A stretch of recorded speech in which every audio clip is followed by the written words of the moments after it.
Alright everybody, it's official. The bear market's here. Everything's wrecked across the board. Stocks are way down. Crypto, totally wrecked. Bitcoin's way down. Ethereum is in the hole.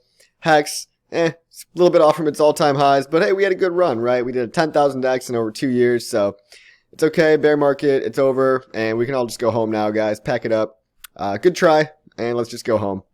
And obviously, guys, I'm joking, but if you are scared about what's happening right now, I mean, this is really just par for the course, guys, with everything.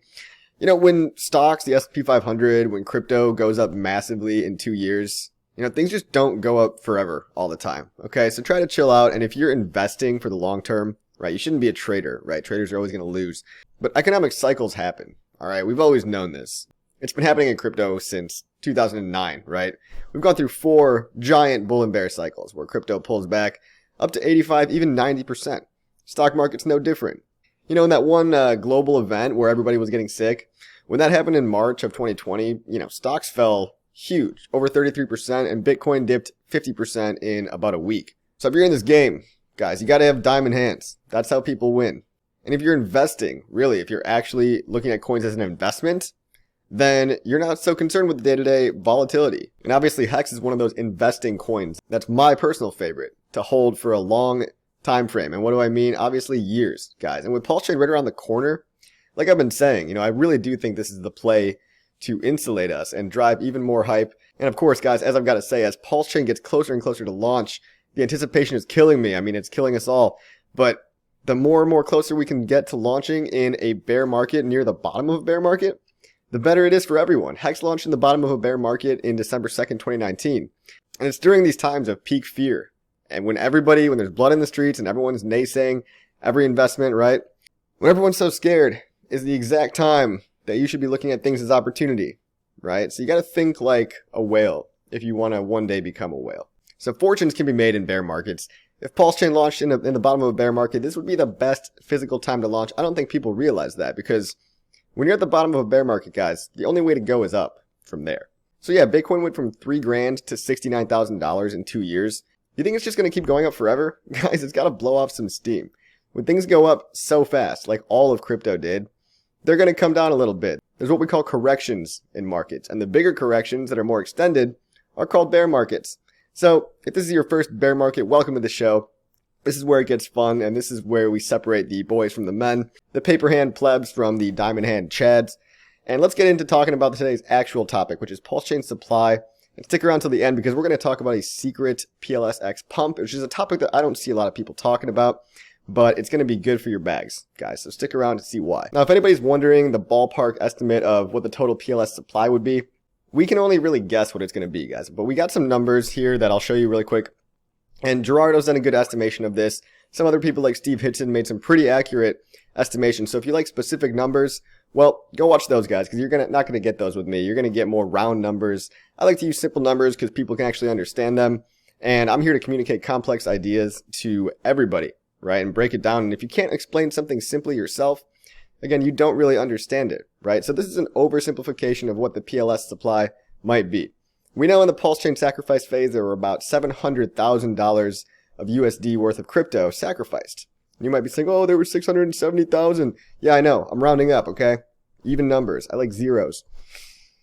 Now, the origin address sacrificed about 90%. 90% of the total. So that would bring the total sacrifice in dollar value to about $7 million-ish in total USD sacrificed. So let's take this $7 million number, and then we know that there were 10,000 sacrifice points given for every USD. And add on top of that an average of, let's just call it 1.75x for the volume multiplier. Now, some people got as high as a 2.5x. A lot of people got a lot lower than a 1.75x. But because of the distribution and the whales are heavily distributed near the top, and a lot of the smaller fish are on the other end of the spectrum, and including the fact that the origin address during the last couple of days of the sacrifice phase was sacrificing at a flat rate of 1.75x, this just seems like a uniform metric to apply across the whole thing for simplicity and ease of use. So let's take $7 million US dollars times 10,000 sacrifice points times a 1.75 volume multiplier, and that gives us an approximation of 122.5 trillion PLS that may exist when PLS goes live. Now, this is pretty accurate. I've heard estimations anywhere from the 100 trillion range all the way to the 150 trillion range. So this is a nice comfortable number, kind of right in the middle there. So let's keep this number in mind because it's going to matter for my next topic here. Now, what do I want to talk about with you guys today? Well, there's this ratio fixer bot that's not getting a lot of press because I don't think a lot of people understand really what it's doing, okay?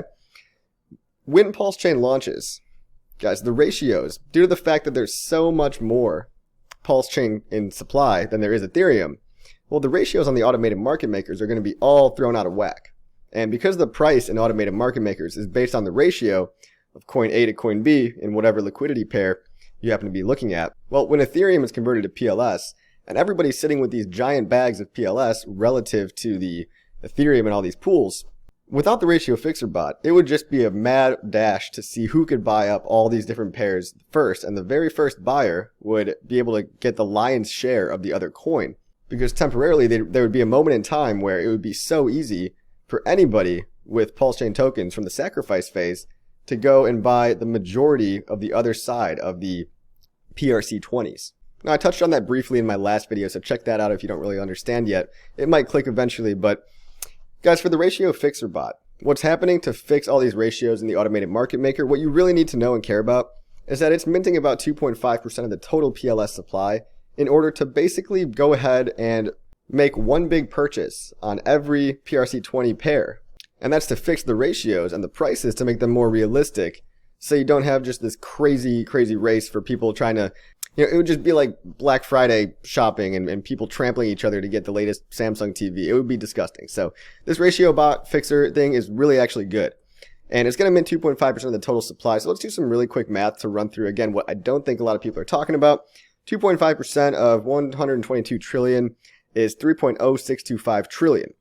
So the bot's minting approximately 3.0625 trillion PLS tokens in order to go do all these buys, right? And let's assume that all of this is just used to go make a bunch of swaps, just to buy up a bunch of PRC20s and negate the other side, divide the other side by 1000x, multiply the PLS side by 1000x, then you get a factor of 1,000,000. I mean, the math is pretty simple, but all you really need to know is that it's fixing the ratios and fixing the prices to make it even and fair for everybody.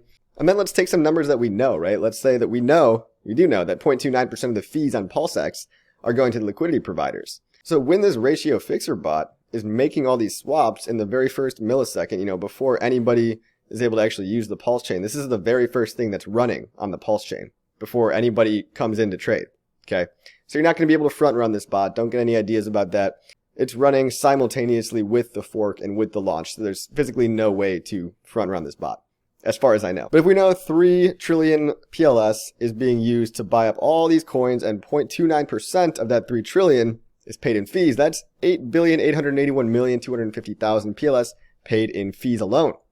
Now what happens to these fees, right? Well, as we know, a lot of it goes to the liquidity providers, but a good chunk of it, 22% of the fee, otherwise known as 0.06% of the entire transaction, goes to the buy and burn function of PLS-X, right guys?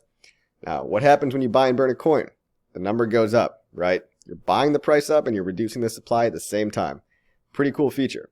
So let's take 22% of that 8,881,000,000 number, and then we are left with 1,953,875,000 PLS. In our rough estimations here, our oversimplified estimations, we're talking about almost 2 billion PLS being generated from the price fixer bot alone in the very first millisecond of PulseChain's existence, which can and probably will be used to buy up the price of PLS-X. So any PLS-X holders, this should be exciting for you. Now in my last video, I did a really rough estimation of what the PLS price might be. Let's say it does really well right off the gate. Right off the bat, it's $0.003 per PLS. Well, that would give the early guys a 30x instantaneously. So don't get your hopes up too much for this number, but let's just use this number as an example, right? So at this dollar amount per PLS, 0.003 times that 1,953,000,000 number is equivalent to $5,861,625 of buy pressure, locked and loaded, ready to go, ready to buy and burn all the PLS-X from the very first moment of PulseChain's inception. Does that make sense? Now guys, the question here is, because we know that the buy and burn function is no longer admin key free, and we are relying on basically somebody just being nice and actually using this function, just like they do on Binance Smart Chain, which has been going on for some time now, I think years. But the question on everyone's mind should be, will it use this to buy and burn pre-bridge. How fast is it going to use these fees that are locked and loaded, ready to go? Is it going to wait, or is it going to go ahead and try to pump PLS-X right from the get-go? Well, guys, in order to try to figure out what this anonymous whale might do with all these fees, we have to think like a whale, okay?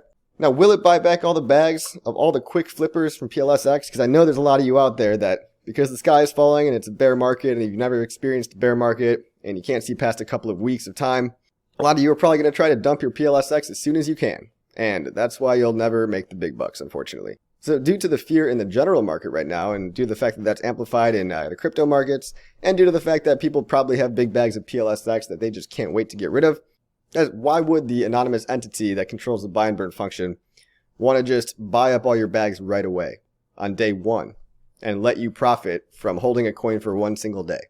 That's the opposite of long-term thinking.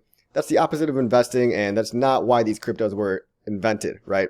They're invented to go up multiple X's on a multi-year time scale, okay? So these delusions of overnight millionaire success in crypto do not really happen, okay? They might happen to one guy, but people ignore the silent evidence of all the millions of losers for the one guy that, bought the right Beeple NFT and was able to flip it for $1 bajillion, okay? So no, I don't think the whale is just going to all of a sudden buy a bunch of PLS-X from the sell pressure coming in, assuming there is sell pressure of people trying to swap PLS-X for PLS. And in my last video, I went over that hypothesis of why I think that might happen. But what motives does the biggest whale in all of this stuff want? Let's try to think like that entity. Now, I'm pretty sure that this entity, whoever controls the buy and burn address, wants one thing and one thing only, and that's glory, right? It wants to maximize its bags and maximize the prices of all of its coins to provide the maximum benefit to the true believers of the coins that are long-term diamond hands chads, okay? Not these little soy boy paper hand plebs. So again, PLS-X might not have liquidity from day one. It's up to the users to provide the liquidity. And if I was this whale entity, I would wait for users to provide liquidity and then only buy up the price of PLS-X after it finds a relative bottom. So I would wait. I'd be patient and I would let the sellers dump until it's kind of clear and evident that all the dumpers have dumped. And only then, when people have experienced maximum pain, would I buy up the price of PLS-X to reward the true believers. So an action like this punishes plebs, aka short-term thinkers, and it rewards long-term believers. And selfishly, from this entity's point of view, it gets the most bang for its buck. If this entity was anticipating a PLS-X dump, why would it just start buying PLS-X right out of the gate? Right from second one, day one. It's probably going to wait till prices stabilize and until prices come down on PLS-X a little bit. So in this way, it can be greedy and also provide the most benefit to long-term believers as well, because it maximizes its amount of PLS-X that's bought and burnt after all the weak hands have just given it away. So after all the money is gone from the hands of the impatient to the hands of the patient, that's when I believe the ultimate upfront shakeout will occur. Now, this could occur anywhere within the first couple of weeks to months. And my best guess, maybe a month and a half is when we'll see the bottom, after this stuff launches. But that's just a guess, right? I'm just pulling that number out of my butt. I have no idea what's going to happen. But I just wanted to communicate this concept to you that the automated market maker, Price Fixer Bot, is from the jump generating a ton of transaction fees in the form of PLS, which will then be used as a ticking time bomb to buy up the price massively of the PLS-X coin whenever it deems fit, right? And that's totally up to the entity. There's no automated schedule, nothing like that. It's just when people have probably reached maximum pain and fear that stuff really starts to take off and explode. So I hope this is making sense to you. I hope the mindset is kind of crystallizing to you. And if you really want to win at crypto, don't worry, guys. Don't look at the day-to-day charts. Look at the monthly and yearly charts and just try to think bigger, guys. The vision of Hex, PulseChain, and PulseX is a lot bigger than most people can perceive. But if you know, you know. So make sure you like, subscribe, and share this video. Make it go viral. You know the deal. And I'll see you on the next video.